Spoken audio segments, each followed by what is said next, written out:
مجھے راہ لے گیا. بڑی خوبصورت محفل انہوں نے مجھے کہا تو میں نے حاضری دی. یہ میرے بہت پیار والے ہیں. یہ میرے پیار والے اس لیے کہ یہ میرے حضور کے پیار والے. اور اس حوالے سے میں ایک ہوئی ہے لالی مرحوم ایک لالی ہوئی ہے وہ موجود تھے. دو ہوئے ہیں, ایک جلالی ہیں اور ایک علالی, دونوں موجود تھے. جلالی کا واقعہ دن کو میں نے سنایا, شاید کچھ لوگ نہ تھے, ان کے لیے دوبارہ اس کو ریپیٹ کر دیتا ہوں. جلالی بھی اپنا بڑا مقام رکھتا تھا, مجذوب تھا. مجذوب آپ کو پتہ ہے نا کہ بہت زیادہ ان کے دامن میں کوئی نفل نماز روزے یہ زیادہ نہیں ہوتے. مجذوب جو ہے, مجذوب ہوتا ہی وہ ہے, مجذوب کہتے ہی اس کو ہے جو سرکار کریم کی محبت میں حد ادراک سے آگے گزر جائے. حد شریعت ادراک پر لاگو ہوتی ہے. جب عقل مدرکہ کام کر رہی ہو پھر حد شریعت لاگو ہوتی ہے, اور اگر ادراک سے آگے بڑھ جائے تو پھر شریعت کی حدود ختم ہو جاتی ہیں. اور حضرت شاہ ولی اللہ محدث دہلوی رحمۃ اللہ علیہ فرماتے ہیں کہ ایک اور کیفیت بھی ہے. کہ میرے والد صاحب نے مجھے ایک دفعہ فرمایا, شاہ عبد الرحیم محدث دہلوی نے مجھے کہا کہ فقیر پر ایک ایسا وقت آتا ہے جب اس سے حد شریعت اٹھا دی جاتی ہے. اب جب میرے والد نے مجھے کہا, میرے نسبت بھی ان کے ساتھ تھی, میں مخمصے میں پڑ گیا کہ یہ شاید ان کی کوئی صوفیانہ تعلیم ہے جو انہوں نے بات کی ہے.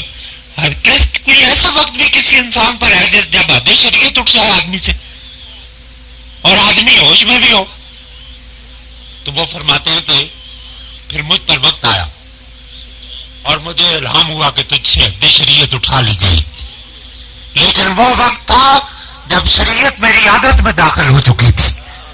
میں سوچ ہی نہیں سکتا تھا کہ اس کے بغیر بھی کوئی انسان کا ایٹیچیوڈ ہو سکتا ہے, کوئی زندگی گزارنے کا اسلوب ہو سکتا ہے. میری عادت بن چکی تھی شریعت.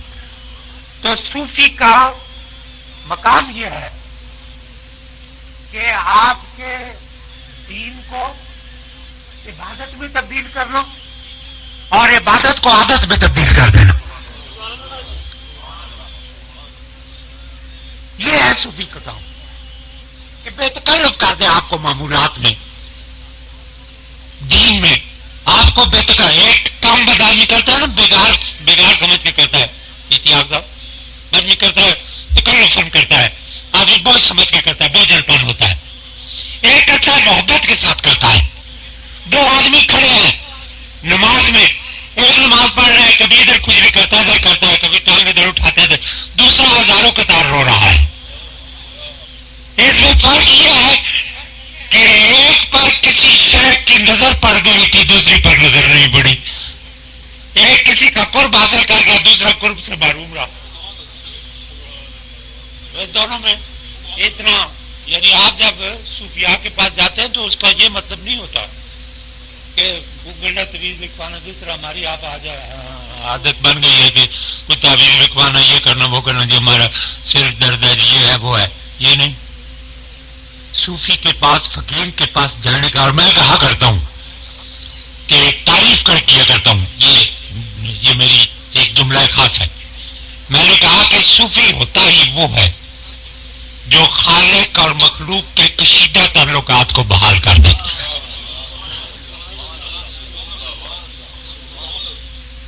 مخلوق اور خالق میں, اور یہ تصوف جو رائبوں سے ہم نے لیا ہے.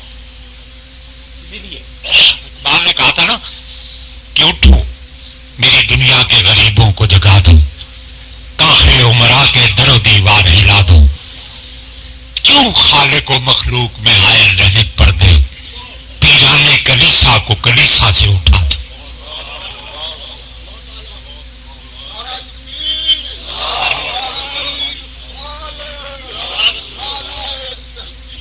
یہ فقیر کا ایک مقام ہے. اور ایک اور بات آپ کو کہتا ہوں, جب کیونکہ یہ فقیروں کی بارگاہ ہے, قبلہ حضرت دادا جی صاحب رحمۃ اللہ علیہ، پیر مستوار رحمۃ اللہ علیہ نے فقر کو تقسیم کیا، درویشی کو، اور قبلہ حضرت صاحب رحمۃ اللہ علیہ نے وقت کی نزاکتوں کو بھی ملحوظ خاطر رکھا، لیکن بیسیکلی وہ فقیر تھے۔ کبھی ان کے دل میں وہ چیز میں نے نہیں دیکھی، ان کے روز شب میں نہیں دیکھی، جو عمل خلوت میں ہے وہی جلوت میں ہے، جو گفتگو میرے ساتھ ہے وہی سب کے ساتھ ہے، اور جو لباس زیب تن گھر کرنا ہے وہی باہر کرنا ہے، کوئی فرق نہیں، کوئی ریاکاری نہیں۔ اور دادا صاحب حضور رحمۃ اللہ علیہ ریاکاری کی بھی تشریح فرماتے ہیں۔ آپ نے فرماتے ہیں کہ ایک ریا یہ ہے کہ تم کسی کے سامنے کوئی عمل کر رہے ہو اور پیش نظر یہ ہے کہ لوگ مجھے دیکھیں اور کہیں کہ بڑا نیک آدمی ہے، بڑے اچھے کام کرتا ہے، نمازی ہے، حاجی ہے، بڑا اچھے کام کر رہا ہے بڑا، تو آپ کے نفس میں یہ بات اگر داخل ہو گئی نا تو سمجھے کہ آپ نے شرک کی خفیف کیفیت کے ساتھ اپنا رشتہ قائم کر لیا۔ انسان بہت بڑی چیز ہے، لیکن انسان خدا نہیں ہو سکتا، خدا خدا ہی ہے، بندہ بندہ ہی ہے۔ آپ نے بندے کے لیے کام کیا، کام خدا والا تھا، نماز پڑھی، روزہ رکھا، حج کیا، زکات کی، نفل پڑھے، کام خدا والے تھے، یہ انسان کے لیے، اس کو ریا کہتے ہیں۔ اور حضور داتا صاحب رحمۃ اللہ علیہ فرماتے ہیں کہ ایک وقت تم نے انسان سے چھپ کے کوئی کام کیا، آپ فرماتے ہیں ریا کی یہ بھی ایک خفیف صورت ہے کہ بندوں سے چھپ کے کام کیا۔ آپ فرماتے ہیں دونوں صورتوں میں تمہارے پیش نظر انسان تھے، انسانوں کا بنانے والا نہیں تھا۔ نعرہ تکبیر، نعرہ رسالت۔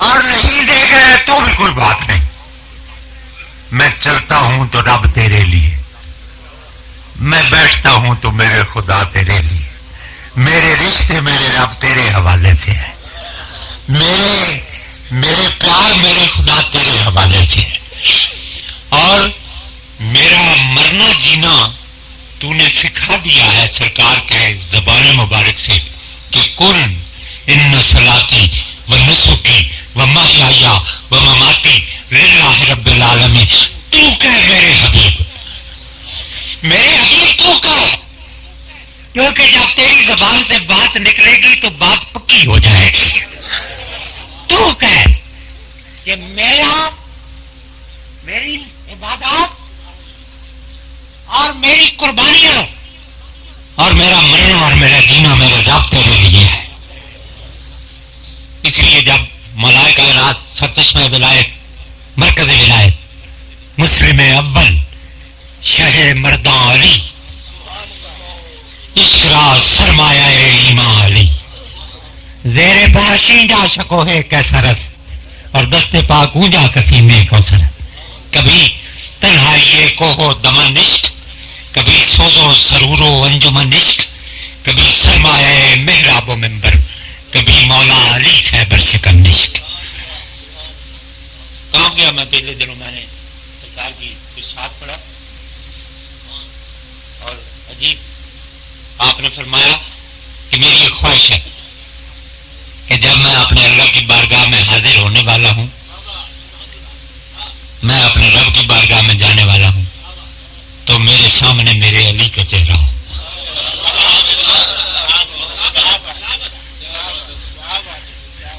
اور فرمایا جس طرح میرا مقام میرے خدا کی بارگاہ میں ہے، اسی طرح علی کا مقام میرے سامنے ہے۔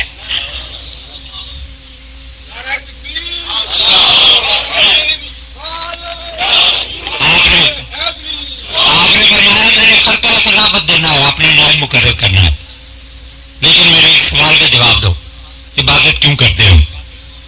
ہر کوئی آیا اپنے اپنے انداز میں جواب دیا. کسی نے کہا جی میں جنت میں جانا چاہتا ہوں, کسی نے کہا جی میں دوزخ سے بچنا چاہتا ہوں, کسی نے کہا کچھ کہا, کسی نے کچھ کہا.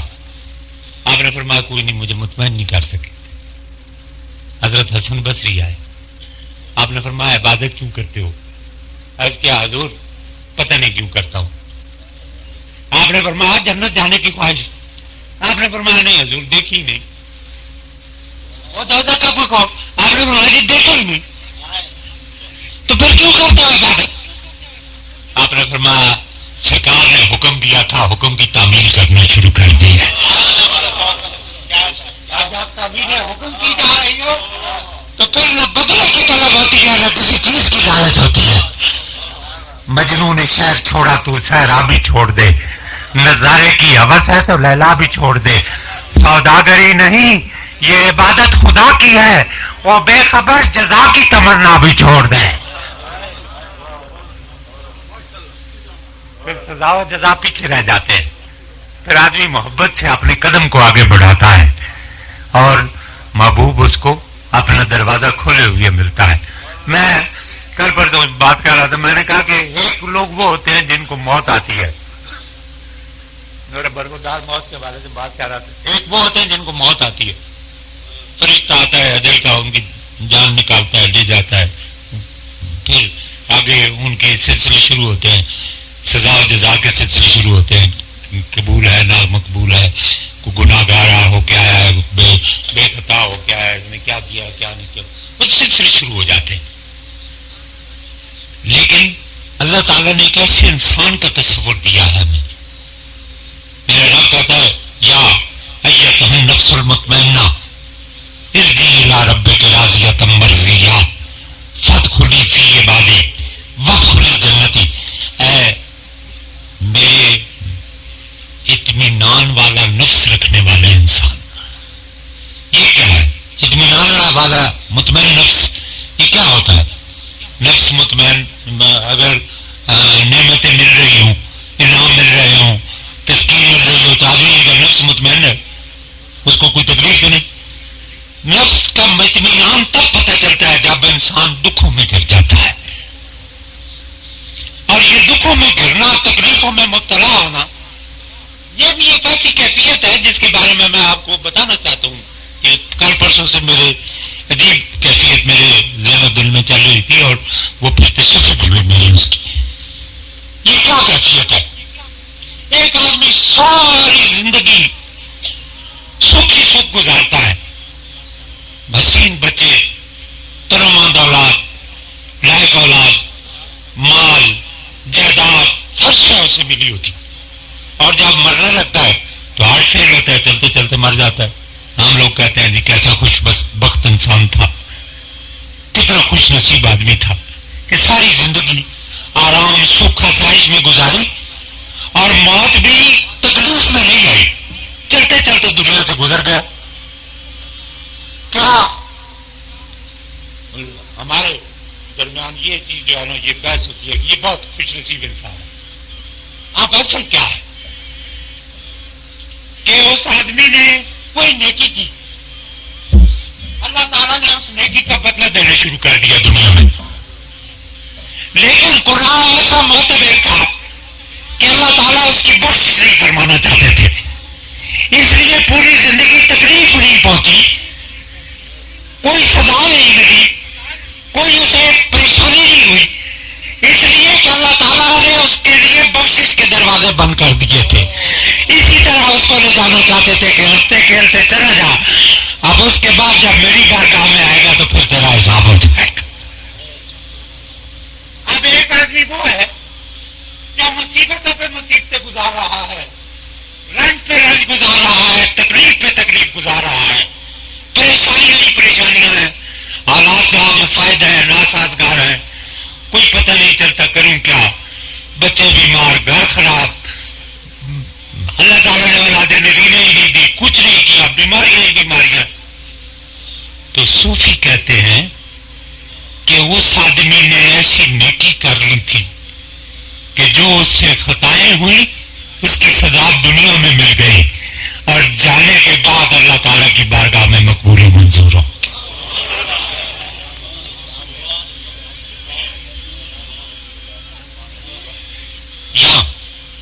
سرکار نے فرمایا تم کو کانٹا نہیں چبھتا، تمہیں بخار نہیں آتا، تمہارے سر کو درد نہیں لگتا، لیکن اس کے بدلے میں تمہارا رب تمہارے گناہ معاف فرما دیتا ہے۔ اور امام ربانی حضرت مجدد الفسانی علیہ رحمہ فرماتے ہیں کہ بعض دفعہ خطا بلا میں پوشیدہ ہوتی ہے اور بسا اوقات بلا عطا میں پوشیدہ ہوتی ہے۔ آپ نے فرمایا جب قارون پر دولت کے بارش ہو رہی تھی اور آرام اور سکھ کی کوئی انتہا نہیں تھی، لوگ اسے دیکھتے تھے تو کہتے تھے کاش ہمیں بھی ایسے ہو جائے، اللہ تعالیٰ ہمیں بھی ایسے عطا کر دیتا۔ لیکن وہی قارون جب زمین میں دفن کیا جا رہا تھا تو وہی لوگ اللہ کی بارگاہ میں کہہ رہے تھے کہ خدا بندہ شکر ہے ہمیں ایسا خزانہ تو نے نہیں عطا کیا تھا۔ لیکن وادی کرب و بلا میں اپنا سب کچھ لٹوانے والا، اپنا سب کچھ کٹوانے والا، اپنا ہر کچھ زندگی کی ہر محبت سے دستبردار ہونے والا اور اپنے بچوں کو خاک و خون میں ورتیتا دیکھنے والا، بڑا اقبال جامی صاحب اقبال کی بات کر رہے تھے، انہوں نے کہا در زمین کربلا بارید و رفت آیا ہے، در زمین کربلا بارید و رفت، اور لالا در ویرانہ خاک آرید و رفت، وہ کربلا کی زمین پر آیا، بارش کی طرح برسا اور چلا گیا، اور اس نے ویرانے میں گلاب کے پھول اگائے اور چلا گیا۔ کہتا ہاں کہ زیر تیز گوید لا الہ، آنکھ کے از خاکش روید لا الہ، وہ جس نے تلوار کی دھاڑ کے تلے لا الہ کی تکبیر بلند کی اور جس کی خاک سے لا الہ رویدہ ہو کر اٹھا، سرسبز ہو کر اٹھا، کہتا ہے کہ بے حق در خاک و خون غلطی داشت، بس بنائے لا الہ کرتی داشت، وہ حق کے لیے خاک و خون میں، حق کے لیے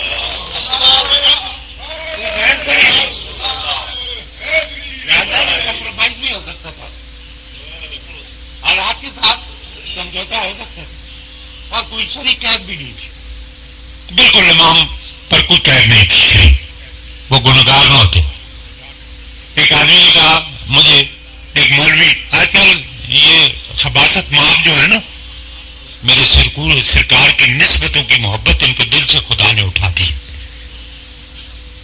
اس خاک کی بات کرتے ہیں، ان پتھروں کی بات کرتے ہیں جو اماں حاجرہ کے قدموں کے ساتھ لگے، اس مقام کی بات کرتے ہیں جہاں ابراہیم علیہ السلام کے پیر لگے، اس در و دیوار کی بات کرتے ہیں جہاں نبی چکر لگاتے رہے اور امت کے لیے واجب ہو گئے، اس حجر اسود کی بات کرتے ہیں، لیکن ان شہزادوں کی بات نہیں کرتے جن پر بار بار میرے سرکار کے بوسے ثابت ہوئے۔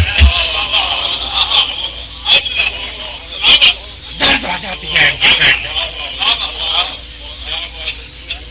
کیا تعلق ہے میرے رسول کے ساتھ ان کا، جو میرے سرکار کے در و دیوار کے ساتھ احترام اور محبت کے رشتے نہیں رکھتے، کیا تعلق ہے؟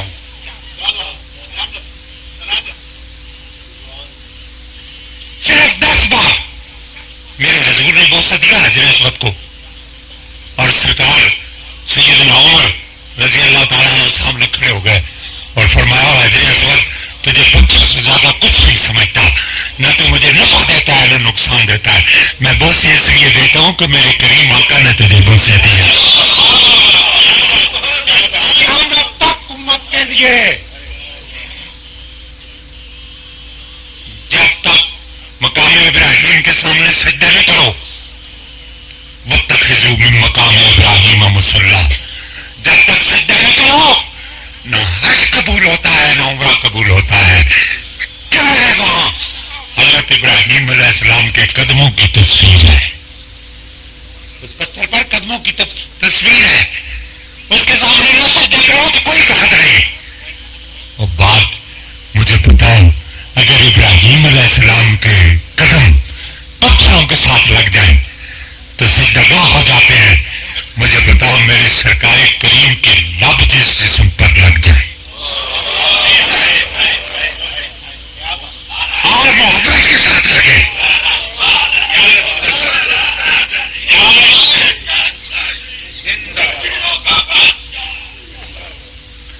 اور پیار کے ساتھ لگے،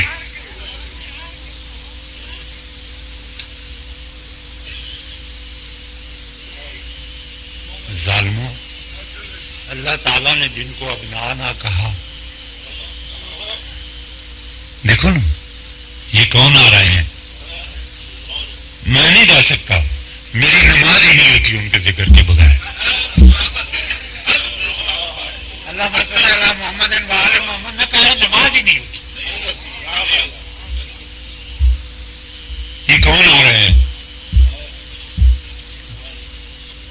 اللہ تعالیٰ کے وجود پر دلیل، اللہ تعالیٰ نے قرآن کی آیت دی کہ یہ کہتے ہیں کہ عیسیٰ علیہ السلام جو ہے وہ بغیر باپ کے کس طرح ہو سکتے ہیں، بغیر باپ کے بیٹا کس طرح ہو سکتا ہے، اور میرے حبیب یہ جو کہتے ہیں کہ باپ کے بغیر بیٹا نہیں ہو سکتا، ان سے تو فرما کہ میں وہ خدا ہوں جو ماں کے بغیر بھی پیدا کر دیتا ہوں۔ عیسیٰ علیہ السلام کی مثال کمثل آدم علیہ السلام دے دیا، آدم علیہ السلام ماں کے بغیر بھی آئے، میں تمہارا وہ رب ہوں جو پیدا کرنا چاہوں تو ماں کے بغیر بھی پیدا کر دیتا ہوں۔ اور فرمایا میرے حبیب جب دلیل آ گئی، جب حجت تمام ہو گئی تو اب ان کو فرما اگر میری اس آیت کے بعد بھی یہ نہیں مانے، اس قرآن کی آیت کے بعد بھی نہیں مانے، تو اس کے بعد آخری دلیل کیا ہے؟ یہ نقطہ بات ہے جس کو ہر فرمائے یہاں قرآن کی دلیل آیت پاک جو ہے وہ مسترد ہو جائے، اس سے آگے کیا ہوتا ہے؟ کہاں قرآن کی دلیل مسترد ہو گئی، اب میرے حبیب ان کو کہے فَقُلْ تَعَالَوْا نَدْعُوا أَبْنَاءَنَا وَأَبْنَاءَكُمْ وَنِسَاءَنَا وَنِسَاءَكُمْ وَأَنفُسَنَا وَأَنفُسَكُمْ ثُمَّ نَبْتَهِلْ فَنَجْعَلْ لَعْنَةَ اللَّهِ عَلَى الْكَاذِبِينَ۔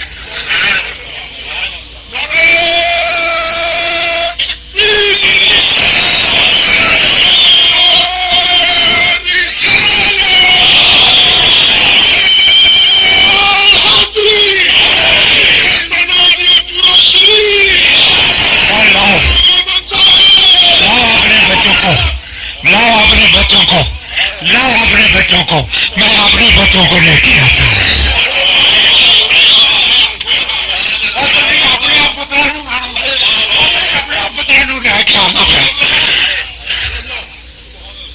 جب میرے حضور کی زبان سے رب یہ کہلوا اس کے بعد انسانوں کے بارے میں کیا کہتے ہو؟ لاؤ اپنے بچوں کو، میں اپنے بچوں کو لاتا ہوں، تم اپنی بیبیوں کو لاؤ، میں اپنی بیبیوں کو لے کے آتا ہوں۔ اور بیوی کیا ہوتی؟ مریم یک نسبت عیسیٰ عزیز، آسر نسبت حضرت زہرا عزیز، نور جسم رحمت للعالمین، امام اولین و آخرین، بانوے تاجدار حلت قربان جاؤں، اقبال تیری قبر پر خدا ہزاروں رحمتیں نازل کر، بانوے تاجدار حلت مرتضی مشکل کشا اور مرکز قافلہ سالار عشق، مادر قافلہ سالار عشق، وہ قافلہ عشق کا۔ اقبال کہتے ہیں یہ تم عقل کے پیچھے پڑے ہو نا، عقل کی باتیں کرتے ہو، عقل کے پیچھے پڑے ہو، یہ کوئی شے نہیں ہے۔ وہ کہتے ہیں عقل چوب بادست ازاں در جہاں، عشق کمیاب و بہائے رو گرا۔ عقل ہوا کی مانند ہے، سستی مل جاتی ہے دنیا میں، لیکن عشق تھوڑا ہے، قیمت بہت ادا کرنی پڑتی ہے، اور قیمت حسین نے ادا کی، اس کی قیمت حسین نے دی۔